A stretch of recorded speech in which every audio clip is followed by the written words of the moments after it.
एक बार एक गांव में दो भाई रहा करते थे। उनका नाम चांगी और मांगी। कहने को तो वो दोनों सगे भाई थे, परंतु उनकी आदत एक दूसरे के विपरीत थी। चांगी बहुत उदार और नेक दिल था। वह अपने बड़ों का आदर और छोटों से प्यार करता था।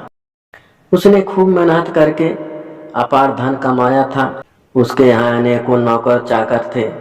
वह अपने नौकरों के प्रति बहुत दयावान था। उनकी परेशानी में उनकी सहायता करता था।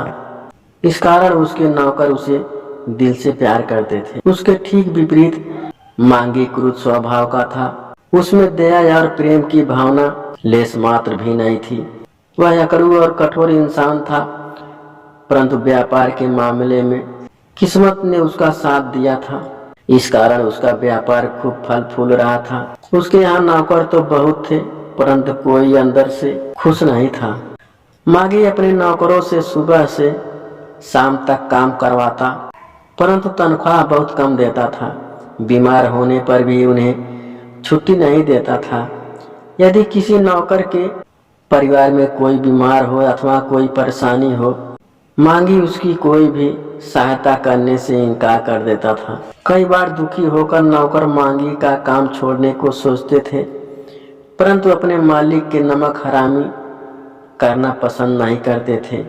वह कहते थे कि हम जब तक जिंदा रहेंगे मालिक की सेवा करते रहेंगे।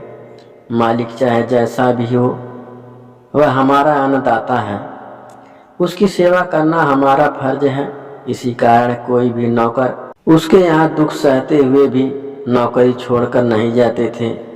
चांगी यह देखकर मन ही मन बहुत खुश होता था कि मांगी के सारे नौकर इतना कष्ट पा रहे हैं। चांगी ने अपने भाई को कई बार समझाने की कोशिश की, परंतु वह कुछ समझता ही नहीं था। धीरे धीरे मांगी का व्यापार चौपट होता जा रहा था। उसके बुरे व्यवहार व रूखी भाषा के कारण सभी लोग उससे व्यवहार करने में कतराने लगे थे। एक दिन चांगी ने मांगी से कहा, भाई, ईश्वर का दिया हम लोगों के पास सब कुछ है, फिर भी तुम अपने नौकरों से इतना बुरा व्यवहार क्यों करते हो?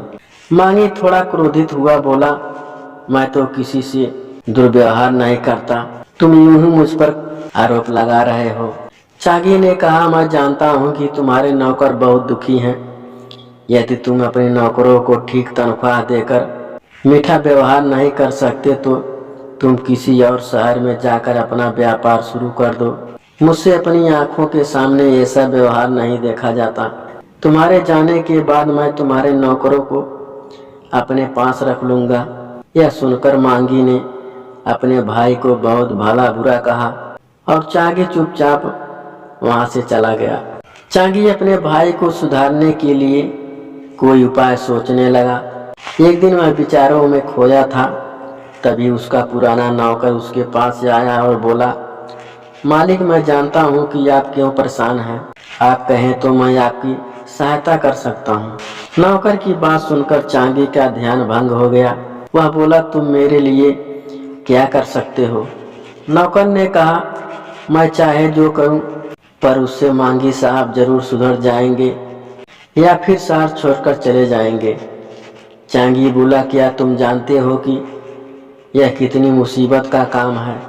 नौकर ने जवाब दिया, हाँ मालिक, मैं अच्छी तरह जानता हूँ, पर आपके लिए मैं कुछ भी कर सकता हूँ, बस आप मुझे आज्ञा दीजिए। इसके पश्चात बूढ़े नौकर ने अपनी योजना अनुसार रात्रि में मांगी के घर में प्रवेश पा लिया और जब मांगी चैन से गहरी नींद सो गया तो उसने धीरे से मांगी का कंबल उतारा और खिड़की के रास्ते भाग गया। सुबह को मांगी उठा तो उसे बहुत तेज सर्दी लग रही थी। उसने ढूंढा, परंतु उसका कंबल कहीं नहीं मिला। उसे क्रोध आ गया। फिर जब वह दिन में अपने व्यापार पर गया तो वहां एक पैकेट पड़ा पाया। मांगी ने पैकेट खोला तो उसका कंबल वहां रखा था। उस पर एक पर्ची लगी थी जिस पर लिखा था, अपने लोगों से व्यवहार सुधार लें वरना छोड़ूंगा नहीं। मांगी को लगा यह जरूर नौकरों की चाल है। अगले दिन वह अपने कमरे के भीतर सोया, परंतु जब सुबह उठा तो यह देखकर हैरान रह गया कि उसका तकिया गायब है। उसे बड़ा क्रोध आने लगा। उसने नौकरों को अच्छी खासी डांट पिटाई, परंतु नौकर शिष्टाचार माफी मांगते रहे और कुछ न बोले। वह व्यापार में जाने के लिए तैयार हो रहा था कि तभी कोई उसके दरवाजे पर एक बड़ा पैकेट छोड़ गया। उसने देखा कि उसके सारे नौकर उसके ही सामने खड़े थे। उसने धड़कते दिल से पैकेट खोला तो देखा कि उसमें उसका तकिया रखा था, जिस पर एक पर्ची लगी थी। पर्ची पर लिखा था, अपना व्यवहार बदल लो वरना। मांगी डर गया। अगले दिन रात्रि होने पर बहुत देर तक जागता रहा ताकि वह तकिया कंबल ले जाने वाले को पकड़ सके, परंतु आधी रात तक कोई नहीं आया। वह बैठा इंतजार करता रहा कि न जाने कब उसे नींद आ गई। मांगी सुबह को उठा तो उसने देखा कि उसका बिस्तर सही सलामत है। वह बहुत खुश हुआ। तभी उसको देखकर उसका एक नौकर हंसने लगा। उसे बड़ा क्रोध आया। उसके बाद जो भी उसे मिलता उसे देखकर हंसने लगता।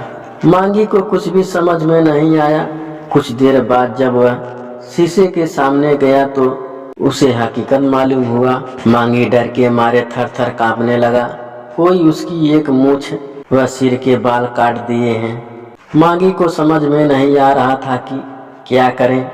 उसे लगने लगा कि यदि कोई उसकी मूछ काट सकता है तो कल उसकी गर्दन भी काट सकता है। उसने तुरंत नौकर को आदेश दिया, मेरा सारा सामान बांध दो, मैं दूसरे शहर में जाकर व्यापार करना चाहता हूँ। नौकर कुछ समझ ना सके।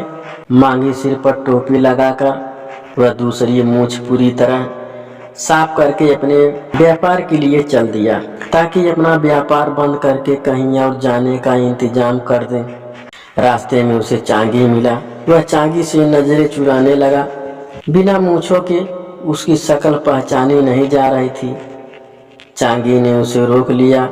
तुम इतने घबराए हुए कहाँ जा रहे हो? मांगी बोला, भाई तुम ठीक कहते हो, मैंने भी अब निर्णय कर लिया है कि मैं अपना व्यापार दूसरे शहर में जाकर करूंगा। चांगी ने बहुत पूछा। उसने सारी घटना बता दी। मांगी को अपने बुरे व्यवहार के लिए भी पश्चाताप था। चांगी ने कहा, यदि तुम्हें विश्वास है कि अन्य लोगों पर दुर्व्यवहार नहीं करोगे तो मेरी प्रार्थना है कि तुम यहीं रहो। मांगी अपने भाई की बात मानकर वहीं रहने लगा। अब चांगी व मांगी, उनके सभी नौकर बहुत